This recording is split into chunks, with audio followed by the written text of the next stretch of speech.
morning, Nick. Guess who's back? Morning, back Dee. again. Bachelor's back. Tell your friends. Guess who's back? Guess who's back? Guess who's back? Bachelor time. Okay, Nick, thanks for rolling with that. I didn't watch it, Nick. I love it. So you're teeing us up. Let's begin with Peter the pilot and his journey last night. Okay, Nick, so first things first. His journey to find love. Yes. Okay, 30 women. Let me just tell you, it was 30 women.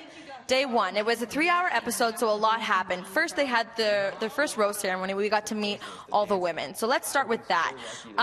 To recap, for people who don't know, Peter is the pilot. Again, he came third runner-up in Hannah B's season last season. He's 28 years old. So off the top, you immediately fall in love with him like all over again. You remember that this guy is just so sweet. He's so family-oriented, which I think is his #1 thing that he's looking for in his match, in his co-pilot, I should say. And I mean, he said himself, he's looking for his best friend. I think, well, Dina, you say that all the time. Your husband is your best friend. Yes. So that's what he's looking for. It's definitely. And you know what? The arrivals are always interesting. And I loved your email this morning, Nick. You mentioned something about paper planes from Madison. Yes. Yes. So Madison is actually one of the front runners, and she had the one-on-one, but we'll get to that in a little bit. But she came in on a paper airplane. Oh my gosh, herself was like in the big, massive paper airplane. I thought it was so clever. How did she fit that in the limo? Oh, and then Kiara climbed out of a suitcase. What? Okay, so that was impressive because I didn't think that there was anybody in there. I don't know if they cut the camera or she actually did fit in there, but it was impressive. This is crazy. Deandra, we know the windmill joke with him and Hannah B. They had some bonding time in there. Of course. So, of course, there was a lot of windmill talk.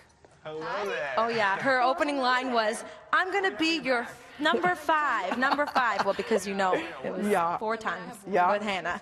And then something about animal confusion, a cow versus a pony. Stepping it up. Ashley. The cow's name was Ashley. She was cute. She was there for emotional support. Oh, that's sweet. Don't have a cow man or bring a cow man. Savannah did a little blindfolding action. Blindfold action. And she kissed him. So she had the first kiss of the season the moment she walked out of the limo.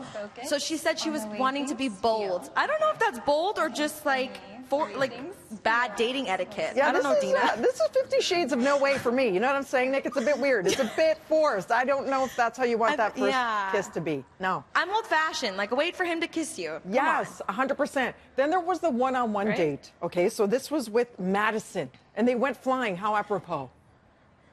I know. Okay, so wait, the one-on-one was with Madison, but Peter had taken her to his parents' house where they had their vow renewal. That's big. I don't know. So again, it's kind of a weird first date. Imagine bringing a guy to your parents' house for your first date. Yeah, I mean, the date was so sweet and all, and you really got to get to know Madison, who I think is going to be a front runner.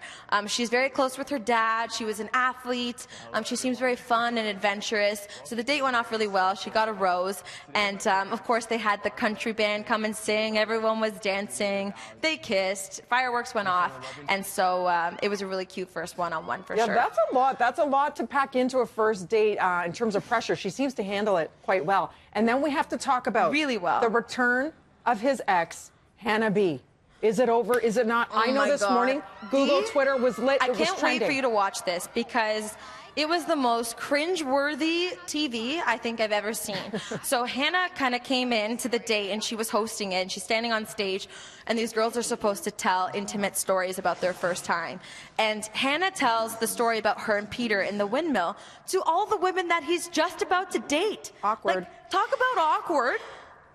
Yeah, no, that's weird to me. I guess the producers put her up to that, though, and they thought this would be a great salacious idea, right? Probably, but it was just awkward all around. The girls were not happy about it. But then what transpired afterwards is what really was the kicker, because Hannah starts crying. No, spoiler alert. Hannah starts crying and confesses that she still loves Peter, and then Peter still says that he has feelings for Hannah. So what's gonna happen? Wow. To be continued, of course. Mascara dripping down the face, and it's a cliffhanger as only the Bachelor can do. And this is the thing. So I was reading this morning that people are torn. Some people are saying, how dare she come back? And obviously, he's still trying to mend his heart. He thought it was healed. And as soon as she reappears and shows she still has feelings, he's now questioning, should you stay? So people are saying she was being a bit selfish in the sense that she's pulling at the heartstrings, even though he apparently asked her, why was I your third choice even outside of the house? Because then she chose, I forget his name now, the guy who Tyler. Thank you, Tyler, instead of him after the show was done.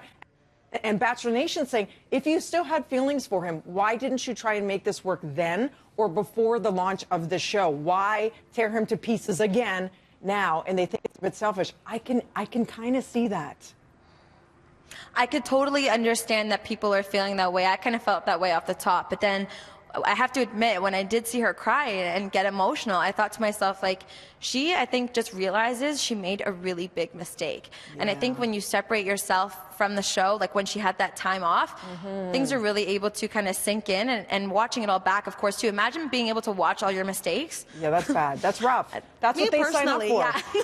There's a lot of things I do different. You're right. If you could play it all back, shouldn't have done that. It's hindsight is 2020 in 2020. Right?